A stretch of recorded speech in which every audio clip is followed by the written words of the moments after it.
What did the pandemic ruin more than we realize? This might just be local, but where I live, a shit ton of businesses closed. I mean, half of them were closed. Not just because of the shutdown, they were closed permanently. The health system is wrecked. Way too many nurses got burnt out and left the profession. Independent/smaller/DIY music venues never really recovered. People's driving is so out of whack, my only concern is to make it home in one piece. People seem so much shittier in large group public situations now. I don't know what it is, but etiquette in places like a movie theater used to be standard, but every experience I've had lately has been horrible. People talking, sitting there on their phones, and other just generally bad things. I've heard the same about concerts, but haven't been to as many myself. I've heard from others where people used to be polite, help each other up in pits and stuff and so on, they now just don't give a fuck. It's like people are just more rude now for some reason. I'm really interested to know if this is happening everywhere or if I just live in a shitty rude ass place. I went to go get Taco Bell at 10 o'clock and it was closed. Young people's desire to go into healthcare. We won't realize it for a generation or so, but healthcare in America was already chronically understaffed. The pandemic burning out medical professionals and discouraging young people from going into healthcare is going to have a negative effect on the quality of healthcare, not only in the United States, but other hard-hit countries, too. My social/work life, after living like a hermit for 2 years and working from home, it's taking me a long time to go out like before. Any type of 24/7 business is just a memory. The cost of living is pretty fucked. I honestly don't think the majority of Americans especially truly understand just how fucked the healthcare system is and is going to be. Not just staff burnout, but we have nationwide back orders on some really key medications and even things like blood and albumin shortages.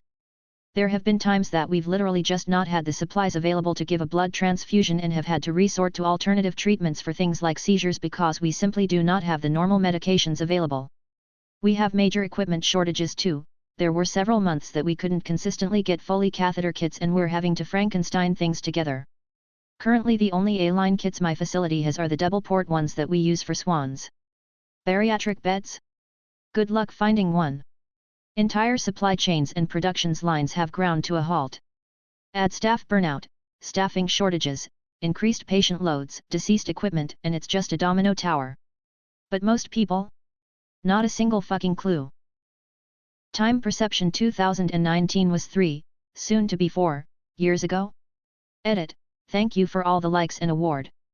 This is the most karma I've gotten on Reddit, so kind of kicking myself for not using my main account lol. Night shift people lives. Nothing is ever open late anymore. Removed. Essential versus non-essential employees, better known as those who had to show up physically in person, and those allowed to stay home. Biggest division in the workplace. Mentally it will never be the same in the workplace. Who was actually the worst president ever? The president of the Selena fan club. Selena was a popular Mexican-American singer in the late 80s early 90s. The president of her fan club shot and killed her after being confronted about embezzling money. Pol Pot. Mobutu Sese Seko, president of Zaire, aka Democratic Republic of the Congo, by far is the worst president. After deposing and executing the former president Patrice Lumumba, he then went to turn the country to an insanely corrupt autocracy, gutting the natural wealth of the country as well as its institutions to enrich himself to the tune of up to $15 billion. The man had the country build him an airstrip in the middle of the jungle near a palatial estate known as the Versailles of the Jungle, so that he can charter a Concorde to take him to go shopping in Paris. There were uncountable human rights violations and massacres attributed to him during his rule. His support for the Hutu extremists after the Rwandan genocide directly led to the First and Second Congo Wars, which attributed to the deaths of some 6 million people. Yet, American presidents don't come close to how terrible this guy was. Ferdinand Marcos basically starved our nation and killed and tortured a lot of people during the martial law. And the damn people still elected his son to be the current president. And probs every single president in the PH.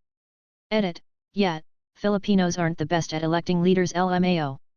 Edit 2, to those who still defend the guy because of economic prosperity. Even if that were true, does that even justify the blood of Filipinos? Assuming president just means leader of a country, not counting Hitler, easily Pol Pot. Just supremely evil, and his actions go under the radar because it happened in country the West rarely thinks about. Robert Mugabe, probably. A pretty good rundown, here. Idi Amin. Steve, Senior High Class President, Class of 1992. You ran on a platform of getting porno mags in the school library. It's been 30 years, Steve. There are still no porno mags in the school library. Ferdinand Marcos. The president of my HOA. John Tyler is rarely mentioned, but he gets my vote. I'm reading his biography right now. He is the only US president who renounced his American citizenship after leaving office in order to join a nation making war on the United States. He literally committed treason after leaving office. Sorts by controversial. EDA, I'm gonna stick to American presidents because that's where my strongest understanding of history is. But I'd go with James Buchanan. He was the guy before Lincoln while tensions between states were increasing rapidly, and instead of actually doing anything he just kinda let everything boil over. I think a strong argument can be made for James Buchanan. He literally let the United States fall apart on his watch and took no action. By some accounts he even shipped arms supplies south so the rebels could seize them. Gianni Infantino, President of FIFA. What ruined your Thanksgiving this year? My grandma passing on Tuesday. Thanksgiving was always a wonderful memory with her. My husband and I were in a pretty bad car accident, Monday afternoon. He ended up with a bad concussion and staples in the side of his head. I have a total of 13 stitches in my right hand/wrist. Not to mention all the bruising, whiplash, and everything else that comes with being rear-ended while at a dead stop by someone most likely doing 45 plus. We're lucky to be alive. We were the first car hit and somehow got pushed into the median, while the car that hit us kept going and ended up hitting the car that was in front of us. There ended up being 5 cars involved in the whole ordeal. We were supposed to go to my in-laws today, but his concussion has made it difficult for him to eat or even sit in a lit room, so we ended up staying home. It sucks, but I'm thankful to be alive, and there's always next year. Edit, just wanted to say thank you for all the well wishes, advice, and awards. Didn't expect my little story to get so much attention. We are definitely on top of this situation. Tooth infection that spread. Went to dentist yesterday to get antibiotics and it ballooned across my face overnight. So here I am, sitting in ER triage with a 101.3 fever and a face that hurts like hell. I asked for the address and never got a response. Response 4 hours later, okay, well we already ate and everyone left, so just stay home and eat there. Go on IG and see the family pics. Thanks Dad. That's nice. My 12-year-old lab who I've had since he was a puppy died this morning from cancer. He was my favorite dog I've ever had and my 5-year-old son's best friend. We are going to be hurting for a while. Hey Race, a picture of my dog and son from a few years ago. Finding out my grandma died from an Instagram post, nobody in my family bothered to call me to let me know she was even sick. We thought Thanksgiving was ruined, but it turns out, it will just be different than we wanted. My grandpa was diagnosed with terminal cancer last summer. We knew this would likely be his last Thanksgiving with us. A few days ago he had a stroke and we didn't think he'd be able to join us for Thanksgiving dinner since he's still in the hospital. Luckily enough, he's being discharged in an hour and will be able to have dinner with us. EDA, thank you for all of the encouraging words and empathy. My grandpa is an amazing man who set a really good example for who I want to be and who I want to surround myself with. Girlfriend broke with me last night, so I've been spending the entire Thanksgiving trying to act like it doesn't bother me. Went to go pick up grandma from her dementia care home today. As soon as I pulled in she called and said she wasn't feeling well. I ended up sitting with her for an hour catching up. When it got dark and I had to go, she begged me to stay and gave me some food. I wanted to cry. She was asking me all these things about my life I couldn't give her the answers to.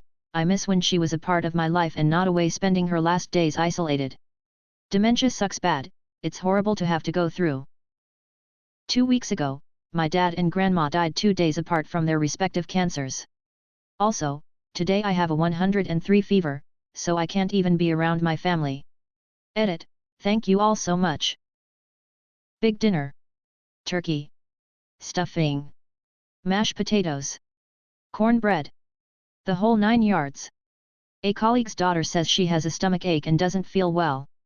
Gut feeling is making me suspicious. We sit down. She gets up and proceeds to vomit all over the floor. Thankfully she missed the table. Just all on the floor. Poor kid had a stomach virus she didn't know about. She didn't eat much after that. We spent 10 minutes cleaning it up. Sadly nobody wanted to have the stuffed after that. I was sad cause it was amazing. Not having my mom around to celebrate. My stepfather is fighting pancreatic cancer and my mother is beyond exhausted and stressed. Ordered pre-made dinners but this is not a day to celebrate. Being alone, boyfriend is working. This is the first year I won't get a phone call from my big brother as he took his own life in June. Holidays and birthdays have been tough this year. At least I have the dogs to help snug away the sad. Stepped off the damn high curb at my uncle's house, and twisted my ankle real bad. Stupid clumsy old people shit IRL.